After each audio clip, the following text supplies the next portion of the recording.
kubi. Futhi nje impela hayi. Uyowenza namavondo? Ngikuthela induku. Uzobona nje wena. Uzozwa namhlanje. Abe. Mathotha. Baphela abantu we. Yakhulule ngiyakutshela imo wakho. Usakanje wena. Awamlungu nje. Abanye bamlunga nje. Oh.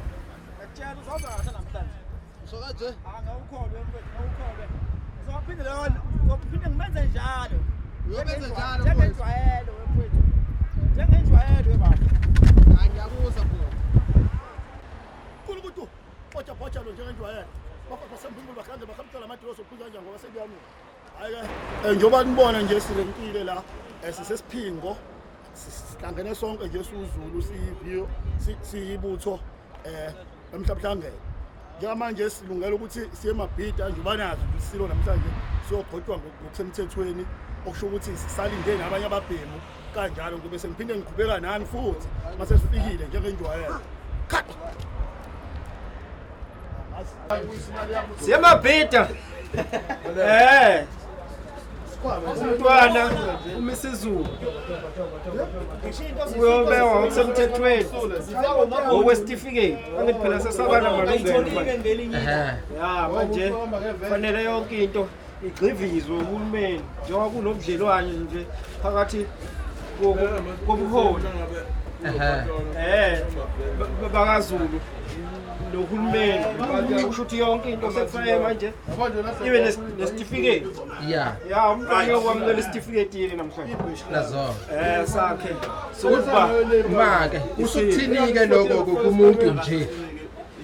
Kumlando omkhulu ukugcotshwa kwesilo ngoba phela lento yesilo ukugcotshwa kwesilo nje akuvele kugcotshwe nje noma njengoba khona abadala nje abaqalayo ukuthi bagcotshwe isilo phambi kwamehlala ngoba umuntu oyisilo ngendlela abusiswa ngayo uyabusisa ukuthi abuse ezweni abusisa izwe lakhe akade izwe lembube anikezwe iminyaka ethe ukuthi xaxa kuneyabani njengoba kwenzekile nje kungangezwe obuzile ukuthi ubuse isikhathi eside singakazalwa sasazalwa waziwaphinde wabusa nathi nathi ke sesizogcoba umuntu ozobusa aphinde abuse nesizukulwane sethu Manje iqhaza ke lensizwa ke noma amabutho yini yokwenzani? Kasheshe amabutho iyona ngubo yesilo iwona amasosha empi esilo ngaphandle kwamabutho isilo asilutho. Ayi uqedile ungethole bhuti. Umshubo. 2 1. Ngiyabingelela induna umthembu le enhlazuka induna eyinsizwa komando wamabutho ngelangweji namhlanje. Njengamanje njengoba kumhla 29 ku-October amabombo wonke umhlabuhlangene imbumbulu inhlazuka umdilovu Maritzburg zididiyelwe zonke zibheke phansi emabhida estadium la kuyogcotshwa khona isilo sigcotshwa uhulumeni. Bukhona lobudlelwane ke osebakheka ezweni ngoba liyakhiwa izwe liyathuthuka libheke ukuthi liye phambili. Elakhiwe uhulumeni namakhosi endabuko kanye nezinduna. Likhuluka iqhaza ke libanjwayo abantu abaningi abangalazi ukuthi amakhosi angenaphi entweni zikahulumeni. Uhulumeni ungenaphi entweni zamakhosi. Kunezinto ezenziwayo emakhaya ezithuthukisa indawo zamakhosi ezifika nohulumeni okufuna ukuthi amakhosi nezinduna lapho bakumukele lokho baphinde futhi bakusingathe ngendlela ehlelekile nokuthi impahla lezo kibeke uhulumeni ezosiza umphakathi ingalimali. Izinduna ke namabutho njengoba kuthiwa abantu bayabuthwa bafundiswa ukuthi abantu ufuna baziphathe kanjani ezweni nokuthi impahla mayikhona igadwa kanjani. Uhlezi kukhona nje ukukhulisana nangengqondo nangezinye izinto ke ezikhona ezweni ngoba la sikhona njengamanje asikho khona namhlanje kuphela sikhona la sibheke khona abanye abazongena la sikhona thina sibe siqhubekela phambili ngoba ulwazi sihle silincela.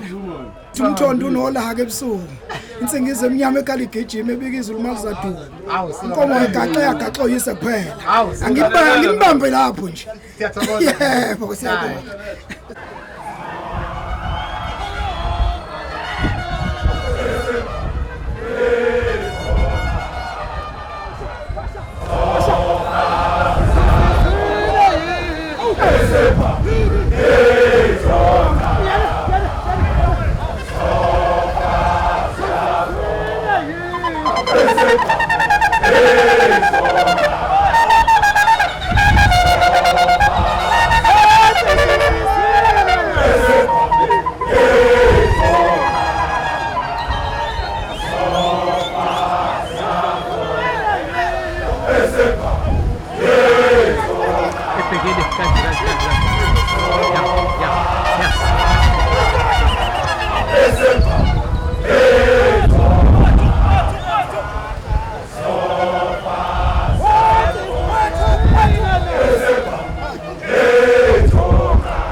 Abadidiyeli ngicela beze ngala.